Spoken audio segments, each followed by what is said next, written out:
हरियाणा के गृह एवं स्वास्थ्य मंत्री अनिल विज के निवास पर हर रोज फरियादों की भीड़ लगातार बढ़ती जा रही है।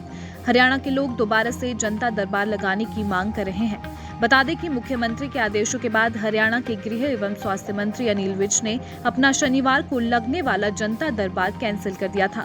बावजूद इसके पूरे प्रदेश से फरियादी अपनी समस्या लेकर उनके निवास स्थान पर पहुंच रहे हैं और ये तादाद लगातार बढ़ती जा रही है। जब गृह मंत्री से इस बारे में पूछा गया कि क्या वे दोबारा से जनता दरबार लगाना शुरू करेंगे, तो उन्होंने कहा कि मुख्यमंत्री ने आदेश जारी कर दिए हैं कि सभी जिलों के एसपी व दूसरे विभागों के अधिकारी हर रोज 2 घंटे लोगों की समस्याएं सुनेंगे, तो लोगों को उनके पास जाना चाहिए। अगर समाधान ना हो तो फिर हम उसका समाधान करेंगे। देखो, ऐसा है, मुख्यमंत्री जी ने आदेश जारी कर दिए सभी जिलों के एसपी और डीसीज को कि वो लोगों की समस्याएं सुने, तो लोगों को उनके पास जाना चाहिए, डीसी और एसपी के पास। और अगर समाधान ना हो तो फिर हम बैठे हैं, फिर हम सुनते हैं सबकी।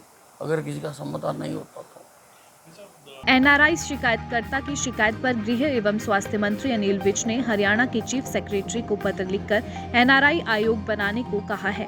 उन्होंने कहा कि कई बार जो शिकायतकर्ता आते हैं वो एनआरआई होते हैं और उनकी जायज मांग होती है और उनके पास समय भी कम होता है। ऐसे में उन्होंने चीफ सेक्रेटरी को पत्र लिखा था कि एक एनआरआई ग्रीवेंसेस आयोग बनाया जाए, जिसमें वो अपनी दरखास्त दे सके और उनकी समस्याओं का समाधान हो सके। जो शिकायतकर्ता आते हैं कई बार वो एनआरआईज आते हैं और उनकी बड़ी जेन्युइन मांग होती है और उनके पास समय कम होता है, तो वो तो कुछ दिन के लिए आते हैं और चले जाते हैं।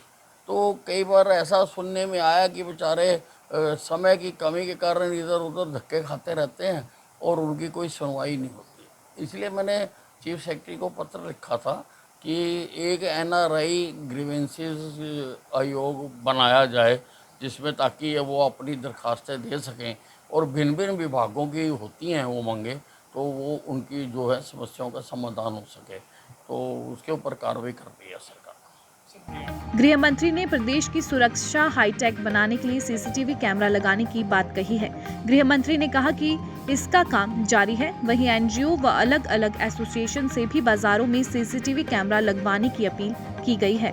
उन्होंने कहा कि सीसीटीवी तीसरी आंख है और इसका होना आज के युग में बहुत जरूरी है। लगाने का काम लगातार जारी है। सभी जो पुलिस संस्थान है, चौकियाँ हैं, उन सब में हम कैमरा लगा रहे हैं और मेरा भिन्न भिन्न संस्थाओं से जो रेजिडेंस वेलफेयर एसोसिएशंस हैं और जो बाज़ारों की एसोसिएशंस हैं, मेरा उनसे भी रिक्वेस्ट है कि वो भी अपने अपने बाज़ारों में ये सीसीटीवी कैमरे लगाएं। ये जो तीसरी आंख है, इसका होना अब आज के युग में बहुत ज़रूरी है। कोई भी क्राइम पकड़ने में इसकी बहुत बड़ी भूमिका होती है। सरकार भी कोशिश कर रही है कि सरकार भी लगाए। उसके लिए भी मैंने कहा है कि जो इन और एग्जिट और जो सेंसिटिव पॉइंट्स है वहाँ पर लगाएं, लेकिन संस्थाएं भी लगाएं। व्यापारिक संस्थाएं हैं वो अपने अपने बाज़ार में लगाएं। जहाँ और सामाजिक संस्थाएं हैं तो जहाँ जहाँ पर कोई भीड़ इकट्ठी होती है वो होता है, तो इसका बहुत लाभ होगा। समाज को ओवरऑल बहुत लाभ होगा इसका।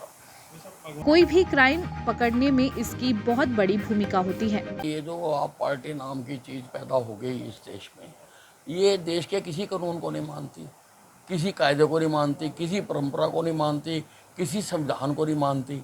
ये तो अपनी डफली, अपना राग है इनका, तो इसलिए ये कोई आश्चर्य की बात नहीं है।